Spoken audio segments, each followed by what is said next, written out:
करते हैं प्रश्नावली 1.1।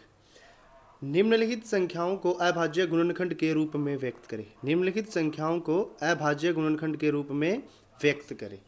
पहला है हमारा 140। 140 को किस में लिखना है?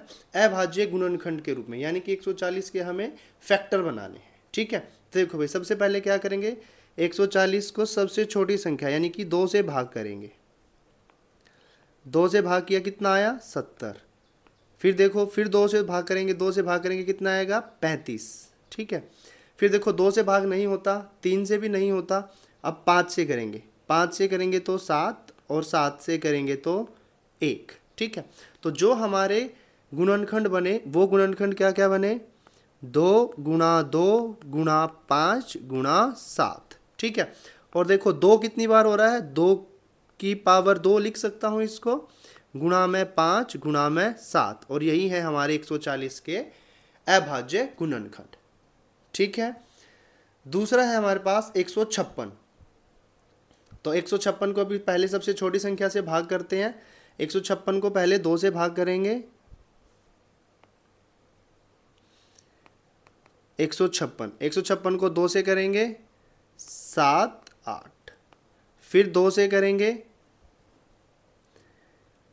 3 9, फिर देखो 2 से नहीं हो रहा, फिर अब इसको 3 से करके देखते हैं। 3 एकम 3, 3 तिया 9। ठीक है, अब 13 तो किसी से होगा? सिर्फ 13 से ही होगा, तो 13 एकम 13। तो जो हमारे अभाज्य गुणनखंड आए वो क्या आए? 2 गुणा में 2 गुणा में 3 गुणा में 13। ठीक है, तो इसको भी कैसे लिख सकते हैं? 2 की पावर 2 गुणा में 3 गुणा में 13। ठीक है, 156 के अभाज्य गुणनखंड। इसके बाद है भाई हमारा तीसरा है हमारा 38 25। ठीक है, तो अब देखो भाई, इसको भी हम भाग करना शुरू करते हैं। सबसे पहले इसको सबसे छोटी संख्या 2 से भाग करके देखते हैं। पीछे 5 है तो 2 से भाग नहीं होगा, अब 3 से करके देखते हैं इसको। 3 एकम 3, 3 दूनी 6, 7 21, 5 15। ठीक है, फिर पीछे 5 है, फिर दोबारा एक बार 3 से करके देखते हैं। 3 चौके 12, 3 एकम और 3 दूनी 6, बचा 5, 3 पंजे 15। ठीक है, अब इसको देखो भाई, 3 से करके देखते हैं। 3 एकम 3, 3 चौके 12, नहीं हो रहा, अब 5 से करके देखेंगे। 5 से 5 5 अट्ठे 40, 25 बच गया, बचो बची 25। ठीक है, फिर दोबारा 5 से करके देखते हैं। 5 एकम 5, 5 7 35। ठीक है, और 17 तो किससे जाएगा? 17 से ही जाएगा। 17 एकम 17। तो जो हमारे अभाज्य गुणनखंड बने वो क्या बन गए? 3 गुणा में 3 गुणा में 5 गुणा में 5 गुणा में 17। और इसको हम कैसे लिख सकते हैं? 3 की पावर 2 गुणा में 5 की पावर 2 गुणा में 17। यही हमारे हो गए अभाज्य गुणनखंड। ठीक है, अगला है भाई हमारा 7 4 2 9। ठीक है, अब इसको भी हम क्या करते हैं? भाग करना शुरू करते हैं। 7 4 2 9। ठीक है, ये 17 से भाग होगा। जब इसको 17 से भाग करेंगे तो आएगा 437। ठीक है, फिर इसको करेंगे 19 से, फिर आएगा हमारा 23, और फिर इसको करेंगे 23 से, फिर हमारा आएगा 1। तो जो हमारे अभाज्य गुणनखंड बने वो क्या बन गए? 17 गुणा में 19 गुणा में 23। ठीक है, अगला है भाई हमारा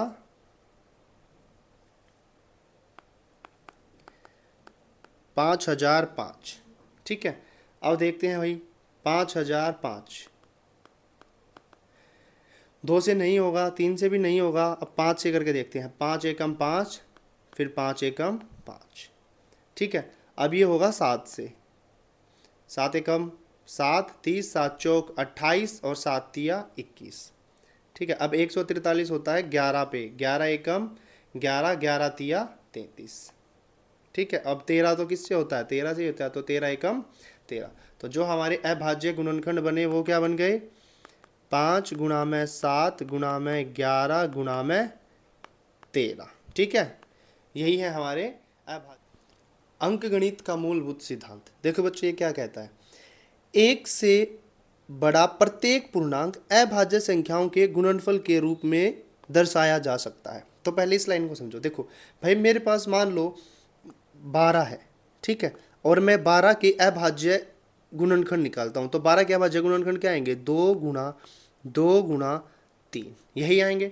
तो देखो जो ये 2 गुणा 3 आया, ये कौन सी संख्या है, अभाज्य संख्या है। तो उसने क्या बोला, एक से बड़ा प्रत्येक पूर्णांक को अभाज्य गुणनफलों के रूप में लिखा जा सकता है, ठीक है। जैसे 12 को मैंने लिख दिया, ठीक है। जैसे मेरे पास 18 है, तो अब 18 को कैसे लिखेंगे, 2 से भाग करेंगे 9, फिर 3 और 3, ठीक है। तो ये बात ध्यान से समझो कि भाई उसने क्या बोला कि भाज्य संख्या को अभाज्य संख्याओं के गुणनफल के रूप में लिखा जा सकता है। तो जैसे मैंने 18 को लिखा और जैसे मैंने 12 को लिखा, अभाज्य संख्याओं के क्रम को छोड़कर, भाई ये क्रम मायने नहीं रखता, ठीक है।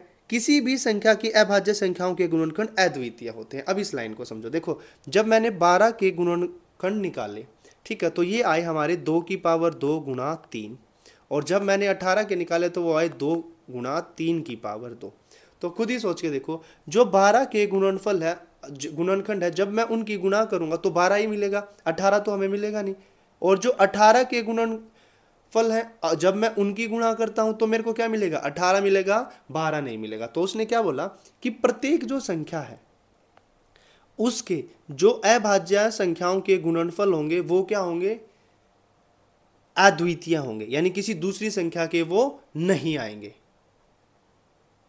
ठीक है।